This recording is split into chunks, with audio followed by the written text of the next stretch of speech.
Good afternoon, everyone. Welcome to our afternoon read aloud. Today I'll be reading chapter 14 of Charlotte's Web. And before I start, do you want to sing our song? Oh, you do? I'm gonna take myself to the read aloud. I'm gonna learn till I can't no more. Mr. K, teach me something. I can't get that low. Please teach me something. Mr. K, stop singing songs. You are really goofy. Thank you. All right.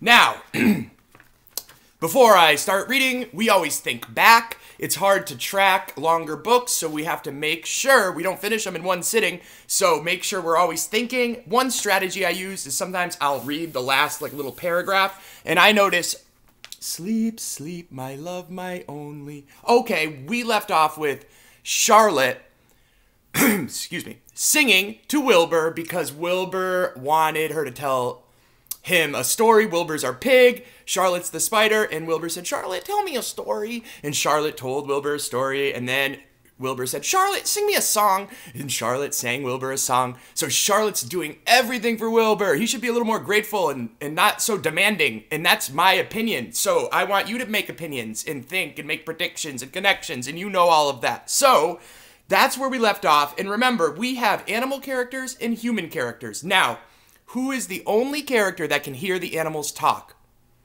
Fern. And she's our little girl. She's 8 years old, I think, right?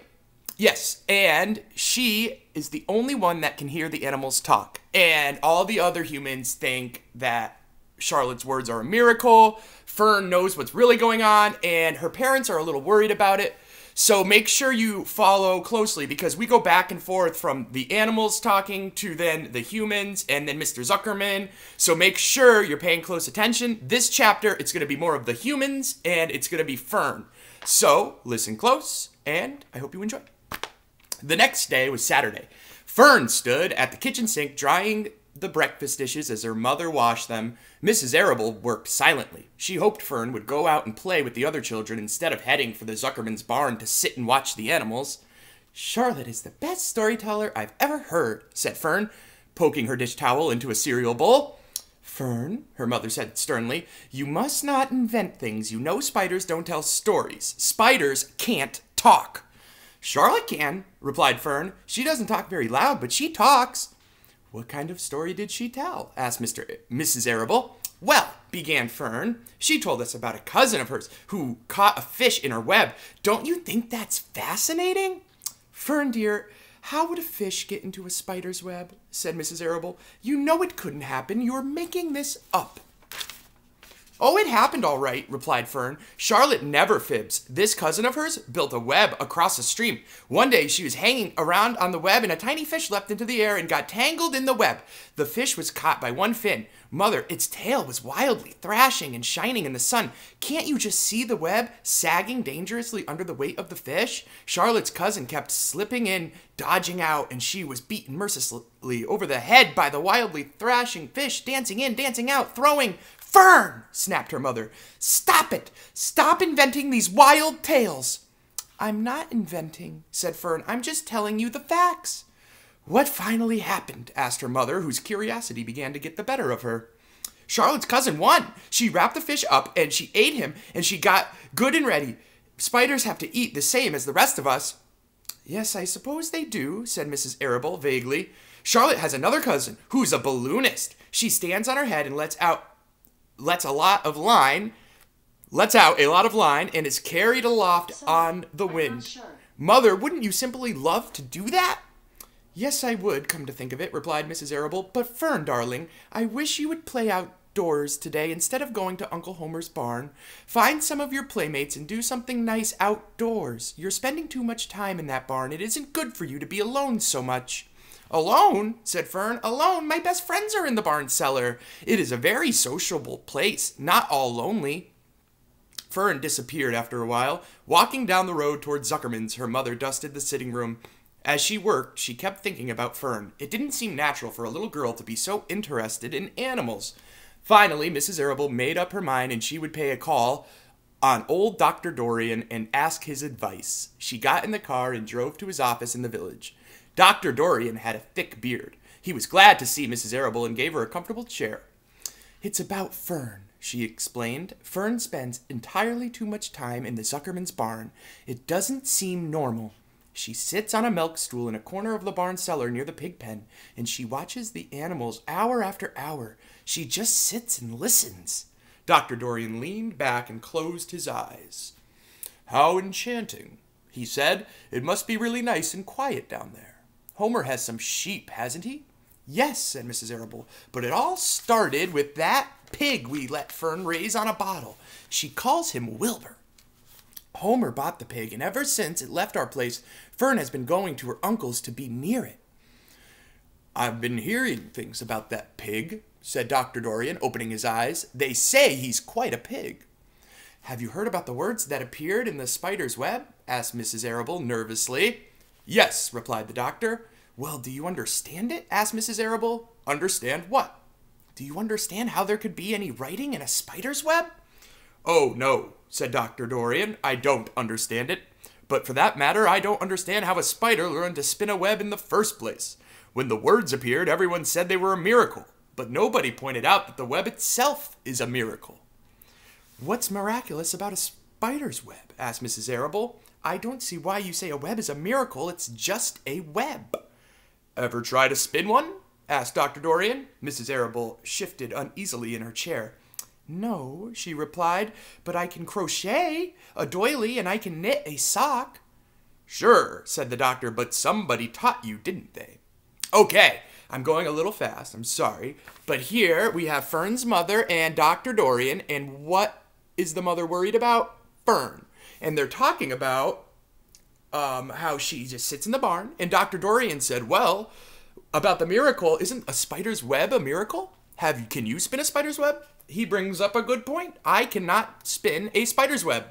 So there's a lot of things in nature that is miraculous. That's like a miracle. So that's part of the reason I love nature so much, and I'm making a connection, and I think that's what our author wants us to think about. Look at all the miraculous things in nature.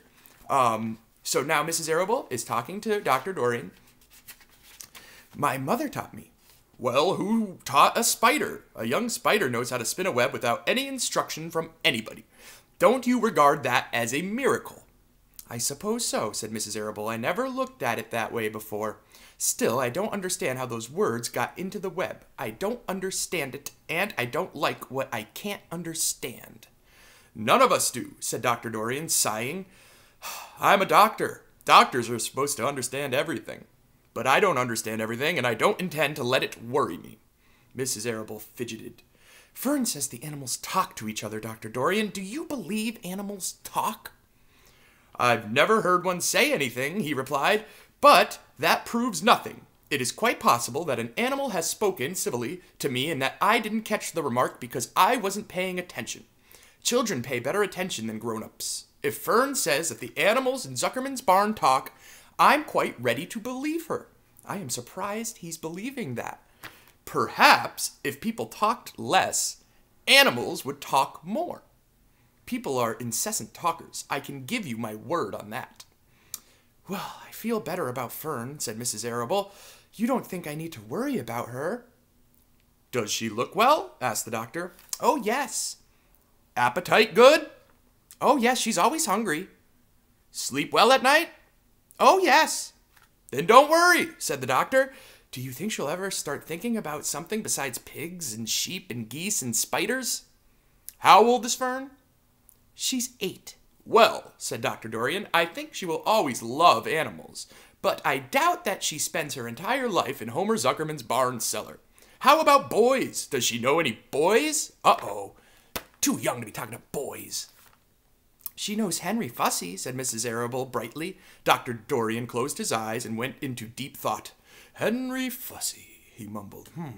Remarkable. Well, I don't think you have anything to worry about. Let Fern associate with her friends in the barn if she wants to. I would say offhand that spiders and pigs are fully as interesting as Henry Fussy. Yet I predict that the day will come when even Henry will drop some chance remark that catches Fern's attention. It's amazing how children change from year to year." "How's Avery?" he asked, opening his eyes wide. "Oh, Avery," chuckled Mrs. Arable. "Avery's always fine. Of course, he gets into poison ivy and gets stung by wasps and bees and brings frogs and snakes home and breaks everything he lays his hands on, but he's fine." "Good," said the doctor. Mrs. Arable said goodbye and thanked Dr. Dorian very much for his advice. And that is the end of our chapter. So what happened? Dr. Dorian and Mrs. Arable were talking about Fern. I'm surprised Dr. Dorian said, "Don't worry, she talks to the animals." Maybe they do talk. I do think there was a little lesson there of, I like how Mrs. Arable said, "I don't understand it, and I don't like what I don't understand." And I think that is so true about people. They don't like what they don't understand, right? So just because you don't understand something doesn't mean you have to hate it. I think there's a lesson there. Acceptance, right? If you don't believe it or don't understand it, that doesn't mean you don't have to hate it. I think there's something there. I liked how she said that. So Fern's mother is worried, and that was all that chapter was. And the doctor helped calm the mother down. We'll see what the next chapter entails. We don't have that much left, so keep on watching. I will post the next chapter on Thursday because Wednesday's the catch-up day. So work on anything that you have that you didn't complete from earlier on. Reach out to me for live meetings, and I will talk to you on Thursday.